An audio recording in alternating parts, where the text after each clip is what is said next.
everyone, welcome to 98 percentile. Today we are gonna learn a topic that is ordering of different types of rational numbers. So for that we are gonna have a set of different types of numbers, that is 92%, 7 over 11, under root 92, 79 over 6, 7.378. So first up we are gonna convert the percentage into decimal, that is 0.92. The next one, 7 over 11, will be 0.636363. And the next one, under root 92, will lie between 9 and 10. And in the exact form, it will be 9.59166.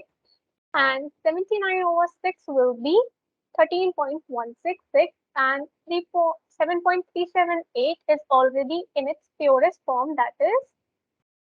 So according to this, we can align them and order them, which will be 79 over 6 is greatest of all and 7 over 11 is smallest of all.